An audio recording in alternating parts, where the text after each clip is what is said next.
No dia 29 de janeiro de 1980, o mundo conheceria uma das mais terríveis e perturbadoras evidências da história. Recebendo o apelido de Toolbox Killers, ou Assassinos da Caixa de Ferramentas, os criminosos eram Lawrence Bittaker e Roy Norris. A evidência que seria apresentada contra eles era uma fita de aproximadamente 17 minutos. Descrito como uma representação do inferno, o áudio tocado fez com que aquelas pessoas deixassem a sala, vomitando em seguida. Lawrence Sigmund Bittaker nasceu no dia 27 de setembro de 1940 em Pittsburgh, Pensilvânia, nos Estados Unidos. Seus pais, entretanto, nunca quiseram ter um filho. Por conta disso, eles entregaram aquele bebê indesejado para um orfanato pouco após o nascimento. Lawrence foi adotado logo depois, sendo recebido em uma família de classe média. Seu pai adotivo trabalhava em uma empresa de aviação, fazendo com que a família se mudasse constantemente para acompanhá-lo. Isso pode ter dificultado a criação de laços e amizades para Lawrence, que era sempre o garoto novo tanto na escola como na vizinhança.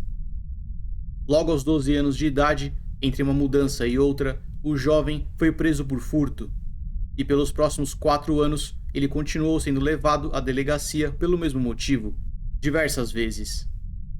Desde muito cedo, Lawrence já exibia comportamento antissocial e, aparentemente, sem nenhuma vontade de reprimi-lo. Com um QI de 138 pontos, ele descreveu a escola como algo tedioso, abandonando os estudos em 1957. Agora morando com seus pais na Califórnia, os cadernos foram trocados por algemas e levaram o criminoso de volta para a prisão, desta vez por roubo de carro e tentativa de fuga. Por esses crimes, ele foi levado para a Divisão de Justiça Juvenil da Califórnia, na época conhecida como Autoridade Juvenil da Califórnia. Nesse local, Lawrence permaneceu até completar 18 anos de idade. Assim que retornou à sociedade, ainda em liberdade condicional, ele percebeu que havia sido abandonado. Seus pais adotivos desistiram do filho, mudaram de estado e nunca mais foram vistos. Não se tem muitas informações sobre como ele teria reagido a esse segundo abandono, mas, aparentemente, nada mudou em sua vida. Lawrence continuaria no mundo do crime, com atividades cada vez mais agressivas. Dias depois de conseguir a liberdade, ele foi preso novamente, enquanto dirigia um veículo roubado de um estado para o outro. Isso aconteceu em agosto de 1959 e o criminoso foi sentenciado a 18 meses de regime fechado no Reformatório Estadual de Oklahoma. Posteriormente, ele foi transferido para Springfield, onde terminou de cumprir sua pena.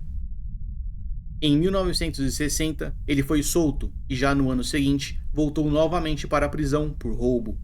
Desta vez, ele foi condenado a 15 anos de prisão, porém seria solto em condicional após 2 anos em regime fechado. Dentro do presídio, ele foi avaliado por um psiquiatra que o descreveu como alguém extremamente manipulador e hostil. E pode soar estranho como alguém com essas características e histórico criminal tenha recebido o benefício da liberdade condicional. Já deveria ter ficado claro para o Estado que Lawrence não tinha as habilidades necessárias para conviver em sociedade, e ele continuaria provando isso até o último dia de sua vida. Em outubro de 64, ele foi preso novamente, passando por outra avaliação psiquiátrica. Nessa ocasião, ele foi diagnosticado com transtorno de personalidade antissocial, também conhecido como psicopatia. Ele foi descrito mais uma vez como um sujeito manipulador com perfeita ciência do que estava fazendo. Lawrence culpou o abandono e a falta de atenção em sua infância, tentando criar algum tipo de apoio para seus crimes e comportamento. Uma medicação antipsicótica foi receitada para ele, mas não se sabe ao certo se as orientações foram seguidas por parte do criminoso, visto que no ano seguinte ele retornou à sociedade. Um mês após sua nova condicional, em julho de 1967, Lawrence foi preso mais uma vez por roubo de carro. Ele foi preso ainda outras 2 vezes no mesmo ano, em março e outubro de 71. A essa altura, Lawrence já via a justiça como uma piada. Praticamente morando na prisão, ele estava mais acostumado com o sistema do que muitos agentes da lei. E já bastante à vontade com toda essa situação, ele elevaria ainda mais sua agressividade em seu próximo crime. Em 1974, Lawrence estava em um supermercado quando escondeu uma embalagem de carne em sua blusa. Um dos funcionários percebeu e o seguiu até o estacionamento, questionando sobre o furto. Lawrence então revelou uma faca e perfurou o peito do funcionário, que foi ao chão. O ferimento passou a poucos centímetros de seu coração. Ele foi encaminhado ao hospital e conseguiu sobreviver. Ao notarem o ataque, outros funcionários do mercado se juntaram e conseguiram conter o criminoso, que já tentava empreender fuga. A polícia foi acionada e Lawrence foi preso. Agora por tentativa de homicídio, ele foi levado para a colônia masculina da Califórnia, em São Luís Obispo. Após cumprir 3 anos nessa prisão, Lawrence conheceu outro interno com quem formaria uma amizade. Esse homem era Roy Norris. E muito em breve, eles descobririam que tinham muito mais em comum do que imaginavam.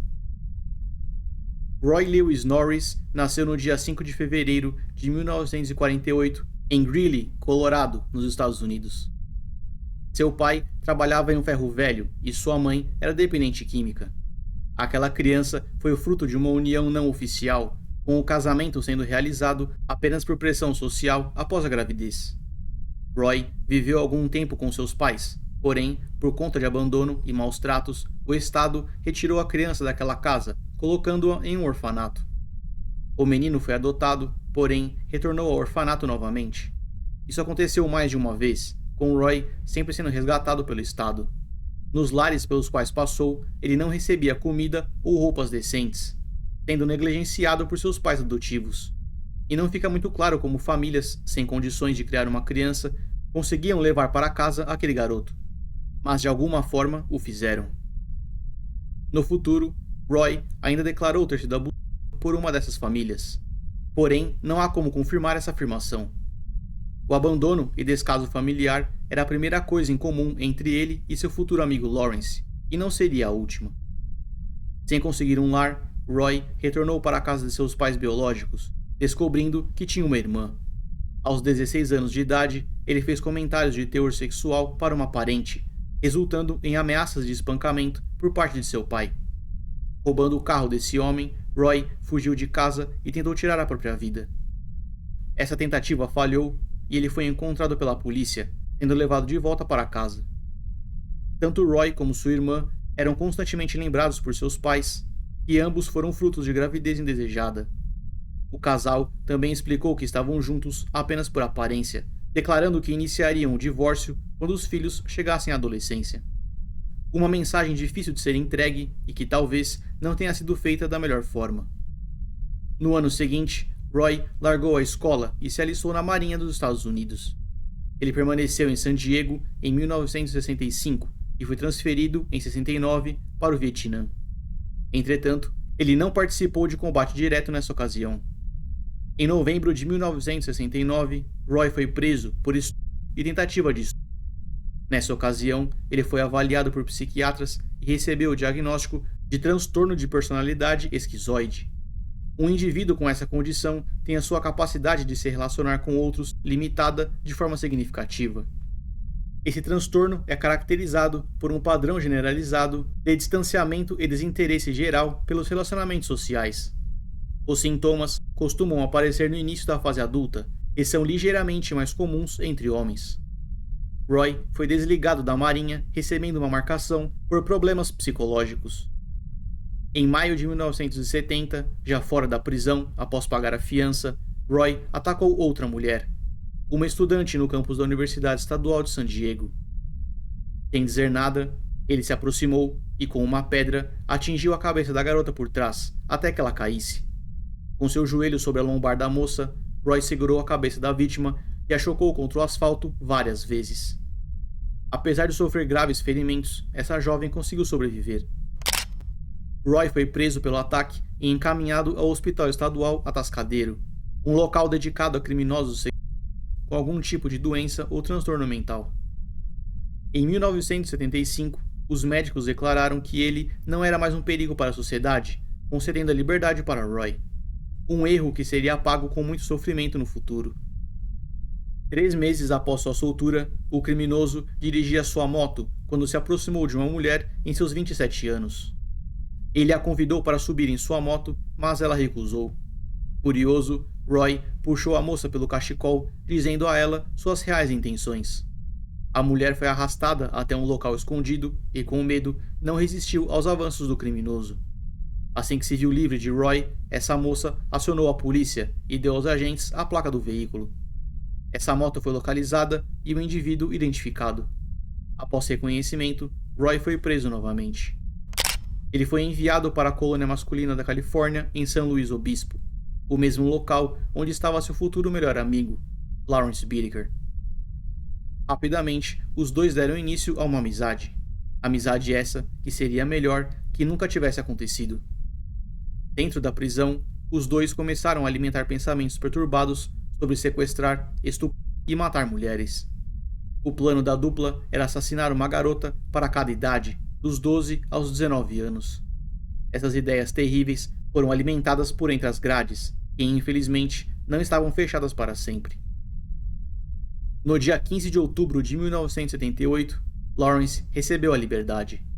Ele seguiu para Los Angeles e conseguiu um emprego, conquistando certa reputação positiva com quem não o conhecia.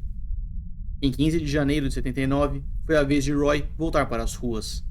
E menos de um mês depois, ele abusou de outra mulher, largando-a sozinha no deserto.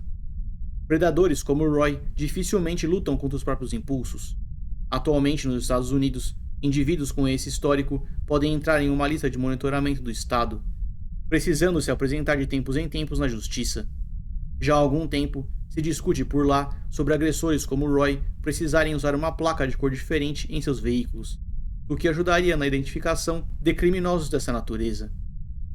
Assim que Lawrence descobriu sobre a soltura de seu amigo Roy, ele enviou uma carta marcando para se encontrarem em um hotel.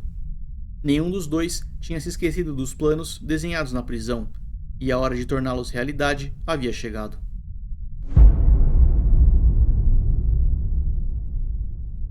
O modus operandi criado por Lawrence e Roy dava início na estrada, em lugares isolados ou campos de universidades.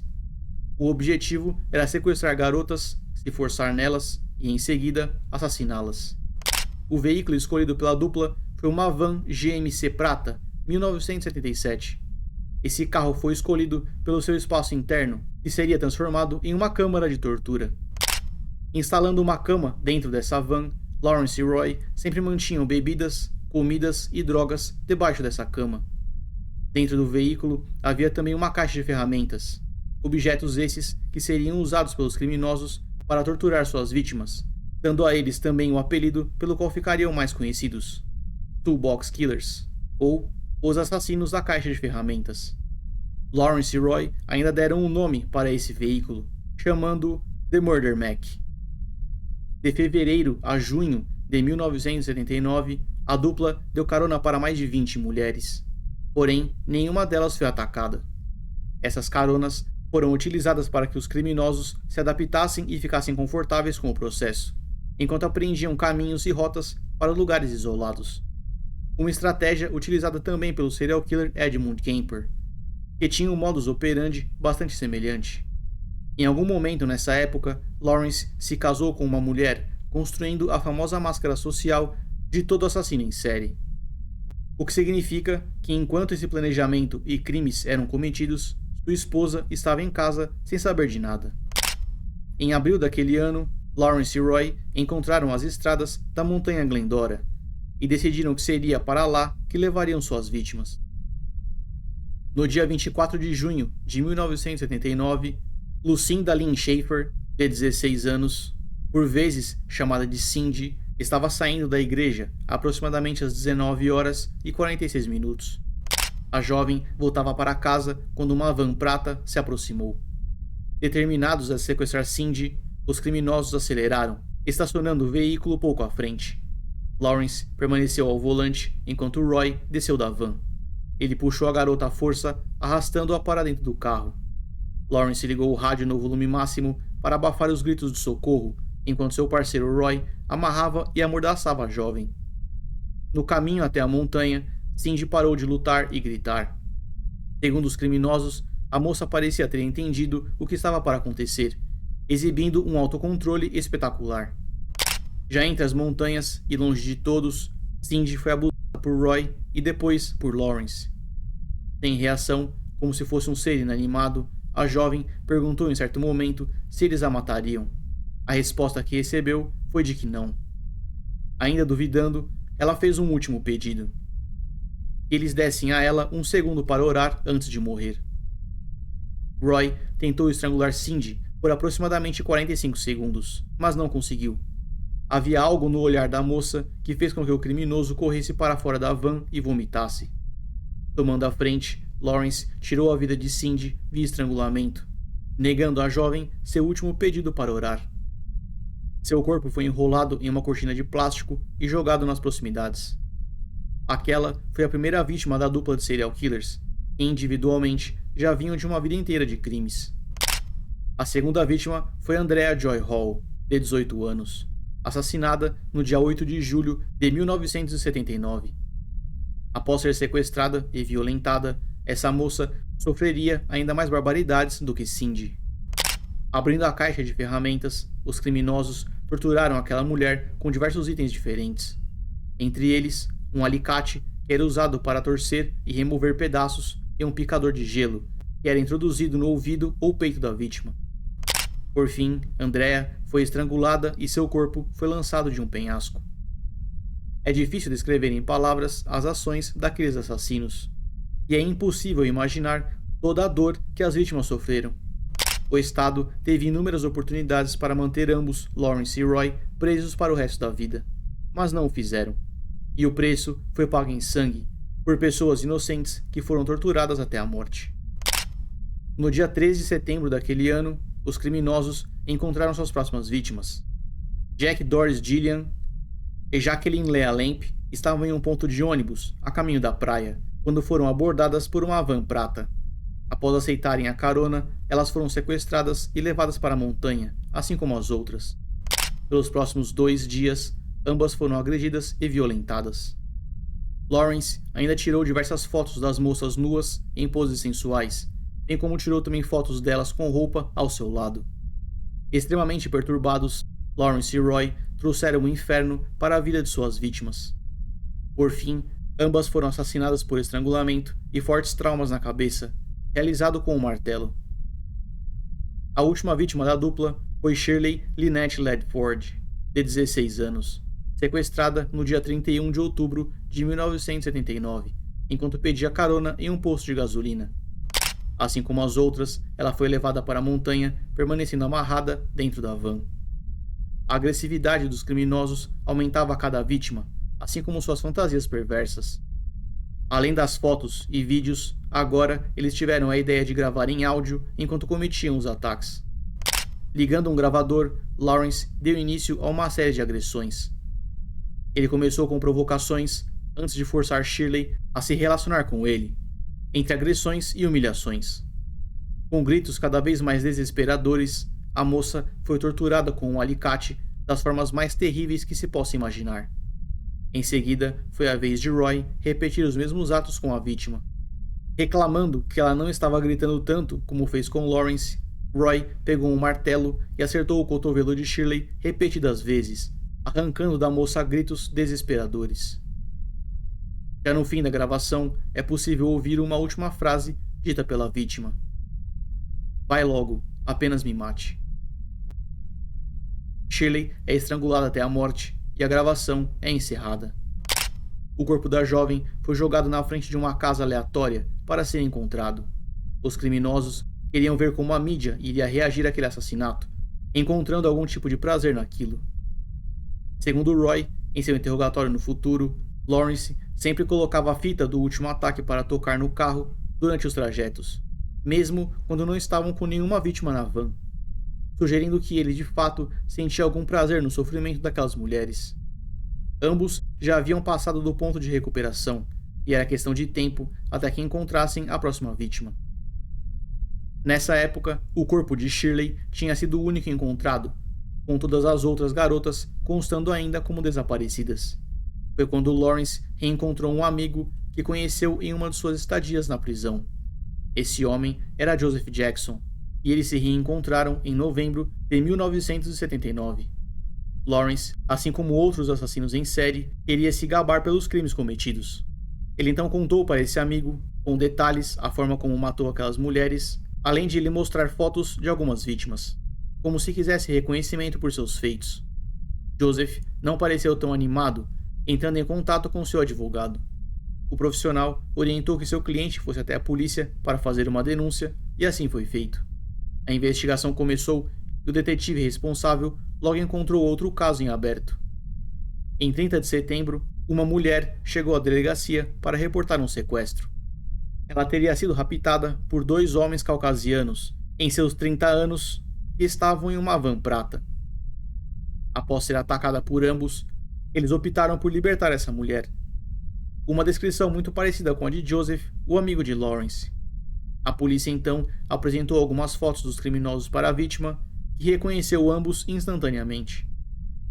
Descaracterizados, alguns agentes começaram a seguir Lawrence e Roy, esperando pela oportunidade certa. A dupla seguiu até a praia, realizou o consumo de drogas e se dividiram, indo cada um para um lado.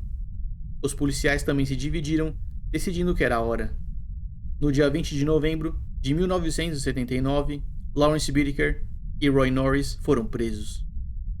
A van da dupla foi vasculhada, mostrando aos peritos itens muito suspeitos. Entre joias e roupas femininas que pertenciam às vítimas e as ferramentas usadas nos ataques, a polícia encontrou também algumas das fotos tiradas pela dupla. A fita, na qual o áudio de Shirley foi gravado, também foi coletada pelos peritos, que estavam para descobrir uma das evidências mais terríveis da história. Inicialmente, Roy negou sua participação nos crimes, porém, por conta das evidências, e principalmente da confissão de Lawrence, ele teve de tomar parte da culpa para si. Entretanto, sempre alegando que ele tivesse sido levado a ajudar nos crimes, mas que o idealizador seria Lawrence. Ele aceitou depor contra seu amigo e ajudou os policiais na busca pelos corpos das vítimas. Uma delas, inclusive, foi encontrada com um picador de gelo ainda cravado em seu crânio. Durante o interrogatório de Lawrence, ele admitiu ter gravado em vídeo o ataque feito a Jack Doris e Leah Lamp. Essas fitas foram enterradas pelo serial killer em um lugar desconhecido, o qual ele se negou a apontar no mapa. Até hoje, essas evidências nunca foram encontradas. No dia 29 de janeiro de 1980, durante o julgamento, a fita gravada pela dupla foi apresentada como evidência dos crimes. Essa é uma gravação de aproximadamente 17 minutos, porém, ela nunca foi compartilhada publicamente na íntegra. Oficialmente, temos apenas a transcrição e um curto trecho do áudio. É um material incrivelmente perturbador. Alguns dos policiais que tiveram acesso à fita descreveram aqueles gritos como vindos de alguém não humano. Segundo eles, o desespero na voz da vítima era tamanho que eles juraram ouvir esses gritos em outros momentos do dia. O detetive encarregado chegou a voltar ao local do assassinato, acreditando que a moça ainda pudesse ser salva. Até hoje, esse áudio é considerado como uma das mais terríveis evidências já encontradas de um crime. Atualmente, essa fita encontra-se em poder do FBI e é utilizada no treinamento de novos agentes, sobre torturas e assassinatos reais. As pessoas que estavam presentes no julgamento tiveram acesso ao áudio completo, mas, antes que fosse tocado, o júri foi avisado. Para aqueles que não sabem como o inferno se parece, vocês irão descobrir. Antes da metade dos 17 minutos, algumas pessoas deixaram a sala e vomitaram ao lado de fora. A mãe de Shirley, que ajudou a polícia no reconhecimento da voz da filha, chorava desolada enquanto Lawrence ria, como se aquilo fosse um programa de comédia. Após o término da gravação, um silêncio tomou conta da sala, até que todos pudessem se recompor. Roy é tão culpado quanto Lawrence, porém, enganando a todos ou não, ele fez crer que não era o mandante dos crimes. Ele então aceitou depor contra o amigo em troca de não receber a pena capital. No dia 18 de março de 1980, Roy Lewis Norris foi julgado culpado por 4 homicídios em primeiro grau, 1 homicídio em segundo grau, 2 estupros e roubo. Em 7 de maio, ele foi condenado à prisão perpétua, com um mínimo de 45 anos em regime fechado, antes de ficar elegível para liberdade condicional. No dia 17 de fevereiro de 1981, Lawrence Sigmund Bittaker foi julgado culpado por 5 homicídios em primeiro grau, conspiração resultando em morte, 5 sequestros, 9 estupros e porte de arma ilegal.